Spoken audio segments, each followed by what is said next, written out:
ಮೋದಿ ಮೋದಿ ಮೋದಿ ಭಾನುವಾರ ಬೆಂಗಳೂರಲ್ಲಿ ಎಲ್ ನೋಡಿದ್ರೂ ಈ ಜೈಘೋಷ ಮೊಳಗ್ತಾ ಇತ್ತು.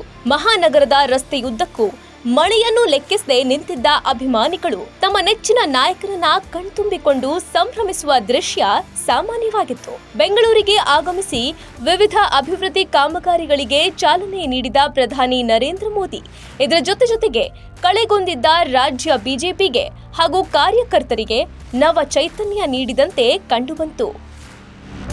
ರಸ್ತೆಯುದ್ದಕ್ಕೂ ನಿಂತು ಮೋದಿ ಕಣ್ತುಂಬಿಕೊಂಡ ಜನಸಾಗರ.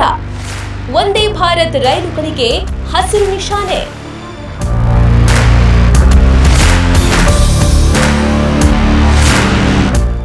ಬೆಂಗಳೂರು ನಗರದ ಹಲವು ರಸ್ತೆಗಳು ಭಾನುವಾರ ಸಂಪೂರ್ಣವಾಗಿ ಮೋದಿಮಯವಾಗಿದ್ವು. ನಗರದ ಬೀದಿಗಳಲ್ಲಿ ಮಕ್ಕಳು, ಮಹಿಳೆಯರು, ವೃದ್ಧರೆನ್ನದೆ ನಿಂತಿದ್ದ ಪ್ರಧಾನಿ ಅಭಿಮಾನಿಗಳು ಕೇಸರಿ ಶಾಲು ಬಾವುಟಗಳೊಂದಿಗೆ ನಮಗೆ ಜೈಕಾರ ಹಾಕಿದ್ರು. ಸಾಂಸ್ಕೃತಿಕ ಕಲಾ ತಂಡಗಳೊಂದಿಗೆ ನೆಚ್ಚಿನ ಪ್ರಧಾನಿಗೆ ಸ್ವಾಗತ ಕೋರಿದ್ರು. ವಿಮಾನ ನಿಲ್ದಾಣದಲ್ಲಿ ಮಾಜಿ ಸಿಎಂ ಬಿಎಸ್ ಯಡಿಯೂರಪ್ಪ ಹಾಗೂ ಪ್ರತಿಪಕ್ಷ ನಾಯಕ ಆರ್ ಅಶೋಕ್ ಸ್ವಾಗತಿಸಿದ್ರೆ, ಮತ್ತೊಂದೆಡೆ ಸಿಎಂ ಸಿದ್ದರಾಮಯ್ಯ ಹಾಗೂ ರಾಜ್ಯಪಾಲರಾದ ಥಾವರ್ ಚಂದ್ ಗೆಹ್ಲೋಟ್ ಪ್ರಧಾನಿಯನ್ನ ಆತ್ಮೀಯವಾಗಿ ಬರಮಾಡಿಕೊಂಡ್ರು. ಬೆಳಗ್ಗೆ 11 ಗಂಟೆ ಸುಮಾರಿಗೆ ಸಂಗೊಳ್ಳಿ ರಾಯಣ್ಣ ರೈಲ್ವೆ ಸ್ಟೇಷನ್ಗೆ ಆಗಮಿಸಿದ ಪ್ರಧಾನಿ ಮೋದಿ ರಾಜ್ಯಪಾಲರು, ಸಿಎಂ ಹಾಗೂ ಕೇಂದ್ರ ಸಚಿವರು ಸೇರಿದಂತೆ ಹಲವು ಗಣ್ಯರ ಸಮ್ಮುಖದಲ್ಲಿ 3 ವಂದೇ ಭಾರತ್ ರೈಲುಗಳಿಗೆ ಚಾಲನೆ ನೀಡಿದ್ರು. Bengaluru to Belagavi, Amritsar to Shri Mata Vaishno Devi Katra, Nagpur to Pune ಈ 3 ಮಾರ್ಗಗಳಲ್ಲಿ ಸಂಚರಿಸುವ ವಂದೇ ಭಾರತ್ ರೈಲುಗಳಿಗೆ ಹಸಿರು ನಿಶಾನೆ ತೋರಿದ್ರು. ಅಲ್ಲಿದ್ದ ಪುಟಾಣಿಗಳೊಂದಿಗೆ ಆತ್ಮೀಯವಾಗಿ ಮಾತುಕತೆ ನಡೆಸಿ ಪ್ರೀತಿ ತೋರಿಸಿದ್ರು.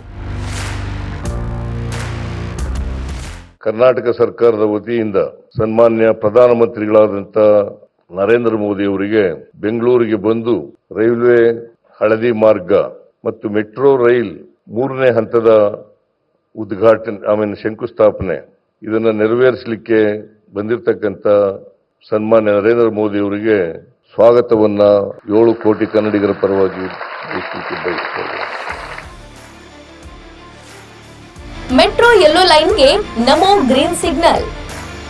ಸಿಎಂ ಡಿಸಿಎಂ ಜೊತೆಗೆ ಆತ್ಮೀಯವಾಗಿ ಬೆರೆತ ಪ್ರಧಾನಿ.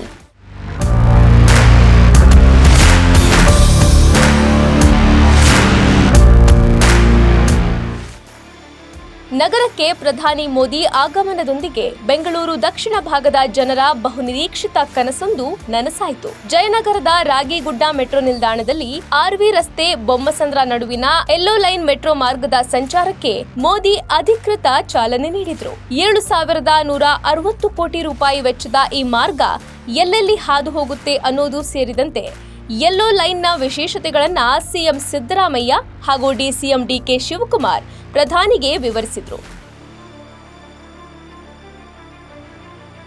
ರಾಗಿಗುಡ್ಡ ನಿಲ್ದಾಣದಲ್ಲಿ ಸ್ಕ್ಯಾನ್ ಮಾಡಿ ತಾವೇ ಟಿಕೆಟ್ ಖರೀದಿಸಿದ ಪ್ರಧಾನಿ ಕೋನಪ್ಪನ ಅಗ್ರಹಾರ ಸ್ಟೇಷನ್ಗೆ ಮಕ್ಕಳೊಂದಿಗೆ ಮಾತಾಡ್ತಾ ಮೆಟ್ರೋದಲ್ಲಿ ಪ್ರಯಾಣ ಮಾಡಿದ್ರು. ಮೋದಿಯವರ ಎಡ ಬಲದಲ್ಲಿ ಸಿಎಂ ಡಿಸಿಎಂ ಕುಳಿತು ಪ್ರಯಾಣಿಸಿದ್ದಲ್ಲದೆ ಕೇಂದ್ರ ಸಚಿವರಾದ ಎಚ್.ಡಿ. ಕುಮಾರಸ್ವಾಮಿ, ಮನೋಹರ್ ಲಾಲ್ ಖಟ್ಟರ್, ಅಶ್ವಿನಿ ವೈಷ್ಣವ್, ಪ್ರಹ್ಲಾದ್ ಜೋಶಿ, ವಿ ಸೋಮಣ್ಣ, ಶೋಭಾ ಕರಂದ್ಲಾಜೆ, ಸಂಸದರಾದ ಡಾಕ್ಟರ್ ಮಂಜುನಾಥ್, ತೇಜಸ್ವಿ ಸೂರ್ಯ ಸೇರಿದಂತೆ ನಾಯಕರು ಪಕ್ಷ ಭೇದ ಮರೆತು ಬೆರೆತಿದ್ದು ವಿಶೇಷವಾಗಿತ್ತು. ಬಳಿಕ ನಡೆದ ಕಾರ್ಯಕ್ರಮದಲ್ಲಿ 15,611 ಕೋಟಿ ರೂಪಾಯಿ ವೆಚ್ಚದ ಮೆಟ್ರೋ 3ನೇ ಹಂತದ ಯೋಜನೆಗೂ ಶಂಕುಸ್ಥಾಪನೆ ನೆರವೇರಿಸಿದ್ರು. ಇದಲ್ಲದೆ international institute of information technology ಕ್ಯಾಂಪಸ್ನ ಕಾರ್ಯಕ್ರಮದಲ್ಲಿ ಭಾಗಿಯಾದರು. ಬೆಂಗಳೂರು ನಗರದ ಆತ್ಮೀಯ ನಾಗರಿಕ ಬಂಧು ಭಗಿನಿಯರೇ, ನಿಮಗೆಲ್ಲ ನನ್ನ नमस्कारಗಳು. कर्नाटक की धरती पर कदम रखते ही अपनापन सा महसूस होता है. यहाँ की संस्कृति, यहाँ के लोगों का प्यार और कन्नड़ा भाषा की मिठास दिल को छू जाती है.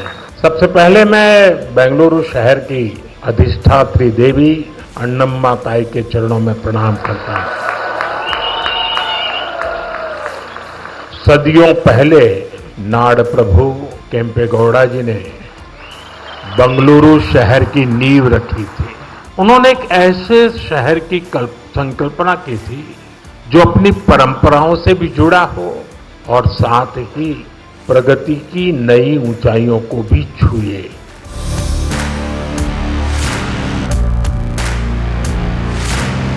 ಬಿಜೆಪಿ ಕಾರ್ಯಕರ್ತರಿಗಂತೂ ಸಿಕ್ತು ನವಚೈತನ್ಯ. ಇನ್ನಾದ್ರೂ ಮೈ ಕೊಡವಿ ಹೇಳ್ತಾರಾ ರಾಜ್ಯ ಬಿಜೆಪಿ ನಾಯಕರು?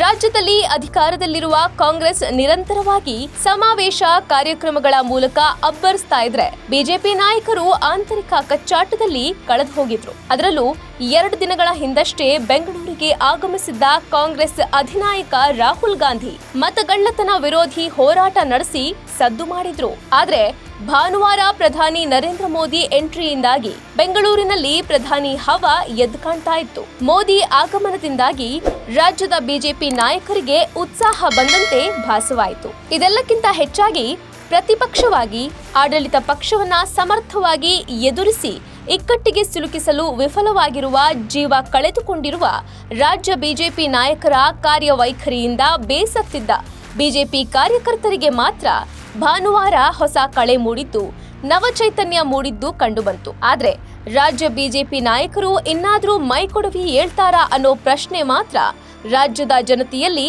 ಹಾಗೆ ಉಳ್ಕೊಂಡಿದೆ. Bureau report, Boss TV Kannada.